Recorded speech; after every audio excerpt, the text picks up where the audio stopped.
E hoje eu te convido a orar o salmo junto comigo, que diz assim: Vós livrastes minha vida do sepulcro, a fim de eu não deixar de existir. Eu dizia: é necessário que eu me vá, no apogeu de minha vida e de meus dias. Para a mansão triste dos mortos descerei, sem viver o que me resta dos meus anos. Eu dizia: não verei o Senhor Deus sobre a terra dos viventes nunca mais. Nunca mais verei um homem neste mundo. Minha morada foi a força arrebatada, desarmada como a tenda de um pastor. Qual tecelão eu ia tecendo a minha vida, mas agora foi cortada a sua trama. O Senhor está sobre eles, eles vivem. Entre eles viverá o meu espírito. Tu me restabelecerás e me farás viver. Vós livrastes minha vida do sepulcro, a fim de eu não deixar de existir. Amém. Graça e paz a você, meu irmão, minha irmã. Cantamos hoje, como salmo responsorial, um cântico atribuído ao jovem rei Ezequias, tomado do livro do profeta Isaías.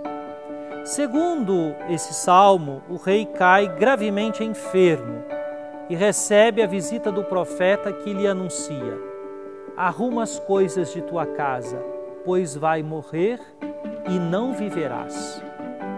Então Ezequias virou o rosto contra a parede e orou ao Senhor, dizendo: peço-te, Senhor, te lembres de que tenho caminhado em tua presença, com fidelidade e probidade de coração, e tenho praticado o bem aos teus olhos. Então Ezequias obtém do Senhor a graça de viver mais alguns anos, e por isso mesmo canta a sua ação de graças. O sentido de seu louvor e de sua gratidão está bem resumido e claro no refrão do salmo de hoje. Vós livrastes minha vida do sepulcro, a fim de eu não deixar de existir. As primeiras estrofes do texto de hoje descrevem o que sentiu o rei ao perceber a proximidade de sua morte. É importante escutar esses versículos com a lembrança de que nessa época da história de Israel ainda não se professava a fé na ressurreição. A morte era descida para a mansão triste dos mortos, onde se estaria para sempre.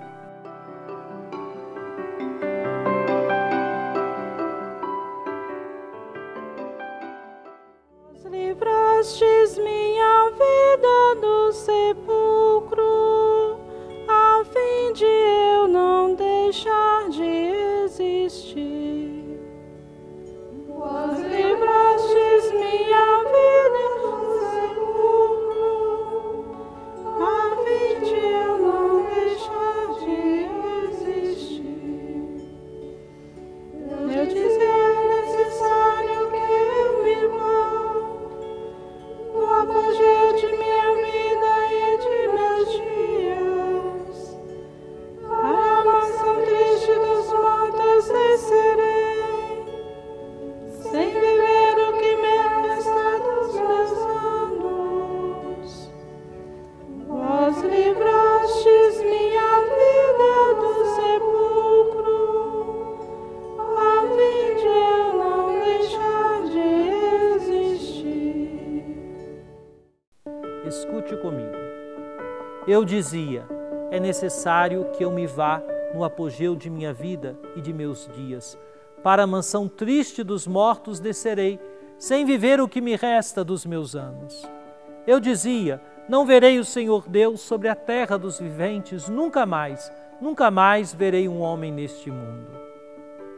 Nessa compreensão, a morte era um arrebatamento sem qualquer perspectiva de uma nova vida.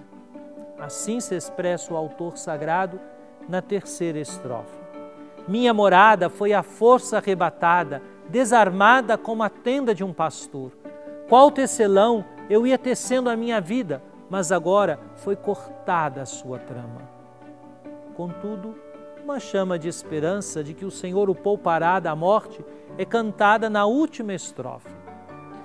O Senhor está sobre eles, eles vivem, entre eles viverá o meu espírito. Tu me restabelecerás e me farás viver. São Bernardo ao rezar a súplica de Ezequias, encontra nela o modelo da oração do cristão, que tanto nas trevas da noite quanto na luz do dia, tanto na provação quanto na alegria, encontra, pela experiência da fé, a serenidade de quem confia no Senhor.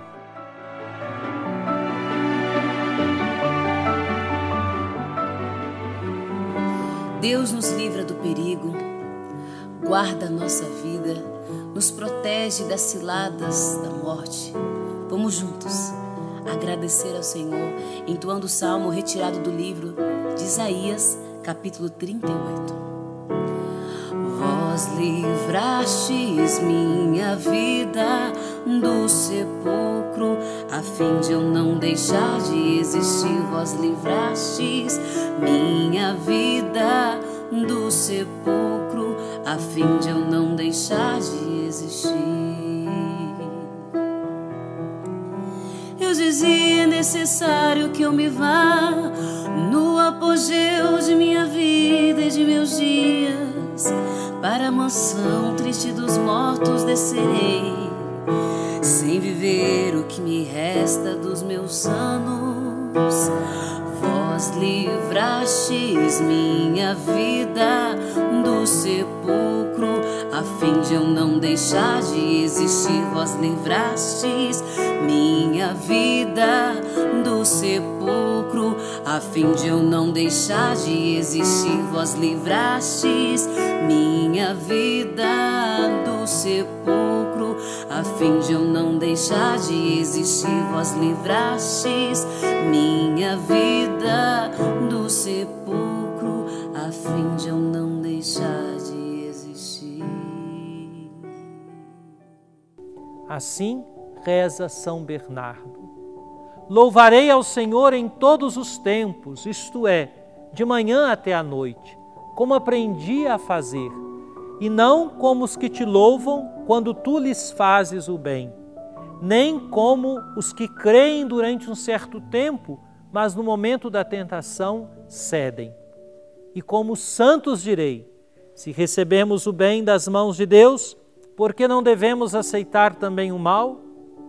Assim, estes 2 momentos do dia serão um tempo de serviço a Deus, porque à noite permanecerá o pranto e de manhã o eco da alegria. Mergulharei no sofrimento à noite, a fim de poder aproveitar depois a alegria da manhã. Por isso, dizemos: o Senhor é luz e salvação para todos nós. Que o Espírito Santo derrame em seu coração o amor de Jesus, que nos amou até o fim. Deus, nosso Pai, abençoe você e sua família, em nome do Pai, do Filho e do Espírito Santo. Amém.